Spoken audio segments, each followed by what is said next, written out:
How did you land your role on Love and Hip Hop New York? Okay, a lot of people ask me that question. Actually, well, my best friend is DJ Khaled's fiance. She has a good friend, Tanisha, that was affiliated with someone that worked on the Atlanta cast. And, I called her up. I said, I really think I'm a good fit for Love and Hip Hop. I just don't know anybody. She said, Tanisha. And I had met her once or twice. So she gave me her number and I spoke to Tanisha. She said, send me your bio and a little bit about you. And 2 days later, I had an interview with Mona, and the rest is history. I went in there with my dog and my blonde ponytail and all my diamonds blinged out and just had them laughing, crying, and all that in 3 hours. And, the rest is history. I'm been on Love and Hip Hop since. That's great. So, it was that simple. Yeah. For me, and not for everyone. Yeah, I'm sure a lot of people wish that they could just walk into an interview and just, nail it just like that, let alone even have the resources. But it's all about who you know in the business. That goes to prove it. Is. I say that all the time. It really is. Mm-hmm. Okay, so do you feel that your character, well, that you are, your personality, was edited or manipulated to portray you in a certain way? Well, yes and no. Not really. A lot of facts about my life came out and things like that, which there's no shame in my game. The fact that I was dealing with a married man. But, at the end of the day, I don't think it was manipulated. I mean, the editors are going to edit what they want. I think some things were maybe exaggerated. But, no, I think it was a pretty true portrayal of my life last year at that time when I was going through the relationship with Chink. He was a married man, and I knew that he was married when I met him. He told me he was not with his wife. I chose to deal with him in spite of that. And I gave him, we were together a year before the show. I gave him 2 years of my life, and it was an accurate portrayal of what a lot of women go through when they meet someone that is already in a situation, and, they keep making those promises of, I'm going to leave, but then, the excuses come in. It's the kids, it's the house, cheaper to keep her. So many women still come up to me to this day and thank me for having the strength to walk away from that situation. So, no, it wasn't manipulated. And as far as who I am now, I was just me. The same person that you're sitting here with right now, Courtney, is the same person that you got on the show. Now, do you feel like the show had an impact, or negative or positive impact, on your former relationship with Chinks?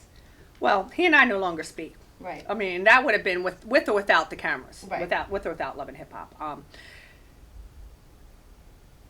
It's been a positive impact on my life because, I'm getting way more action. Yes.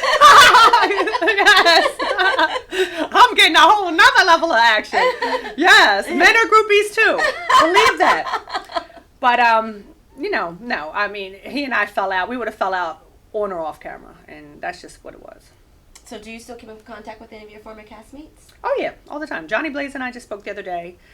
Sin Santana, Precious Paris, she's down in South Carolina. Mm-hmm. I ran into Cisco a few weeks ago at a function. Yeah, everybody's cool. I ran into Rich during Fashion Week. So, yeah, everybody's cool. Which Rich? Rich Dollars. Dollars. Richie D! Yeah, now he's on the cast of Love and Hip Hop Hollywood. He is an international gigolo playboy, what you want to call it. He gets around. Now, do you ever think that you'll return to reality TV? I can't even say that. If I were given the right opportunity and I felt like it was the right fit, absolutely. Yeah. Mm-hmm.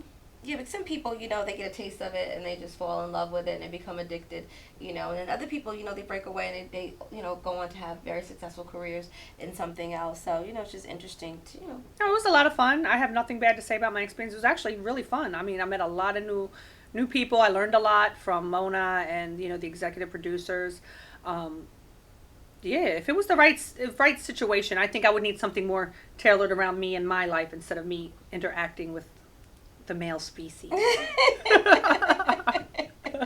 So how do you feel about reality TV as a whole? I love it. You love it? I love it. Like I say, it was definitely a stepping stone in my life because it gave me the ability to promote a lot of the charities that I'm involved with and such, and business ventures. I love it. It's all what you do with it, and it's what you want to tune into. Like, you're not going to watch me home watching Duck Dynasty. Right. I have no interest. Right. Right. So, but it all it depends on what appeals to you. Now, what advice would you give someone that would want to enter into becoming a reality star and breaking into reality TV and things of that nature? Just know what you're getting into. Know that you have to be in control of your emotions, and you have to guard your what you want to be personal and private as Right. best as you can, because as much as you try, they may still be able to get around people that may reveal things about you that you may not know, that people that you trusted, they may turn against you, things like that. So Right. just really know what you're getting yourself involved in and the depths that they'll go to expose certain things to get those ratings. Yeah, no, absolutely. It's Entertainment.